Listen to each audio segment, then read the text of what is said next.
বন্ধুরা, খিচুড়ি তো আমরা অনেক রকমভাবেই বানাই। আজকে আমি ঝটপট বানানো একটা খিচুড়ির রেসিপি আপনাদের সাথে শেয়ার করব।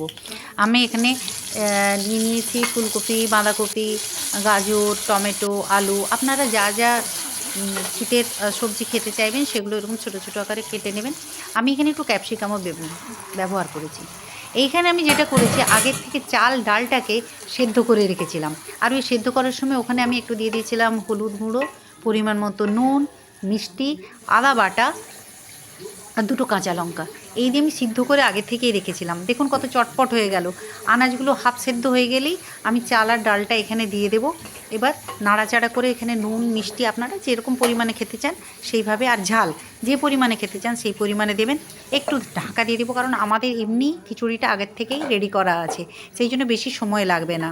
এটা খুব তাড়াতাড়ি হয়ে যায়। একদিকে চাল ডাল সিদ্ধ করতে বসান, একদিকে আনাজ কেটে নিন, তাহলেই দেখবেন খুব তাড়াতাড়ি আমাদের খিচুড়িটা হয়ে যাবে।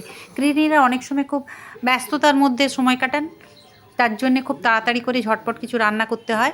সেই জন্য আমার এই রেসিপিটা আপনারা ট্রাই করতে পারেন। শীতকাল, খিচুড়ি অনেকের বাড়িতেই হয়, আর এখানে প্রচুর সবজি পাওয়া যায়। তো আপনারা ট্রাই করুন। ঘি দিতে পারেন আর নাও দিতে পারেন। আবার অনেককে আমি যেটা করি, ঘি আর তেলকে একটু গরম করে তার মধ্যে একটু জিরে দিয়ে দিই। জিরেটা একটু মানে মানে ভাজা ভাজা হয়ে যায়, একটু হিং দিয়ে দিই, দিয়ে সেটাকে এর ওপরে দিয়ে দিই। আপনারা এরকমও একবার করে খেতে পারেন, দেখুন কেমন লাগে। বন্ধুরা, করে খাওয়ার পর রেসিপিটা কেমন লাগলো অবশ্যই কমেন্টস করে জানাবেন। আপনাদের কাছে কোনো রেসিপি থাকলে অবশ্যই আমাদের জানাবেন। Thank you.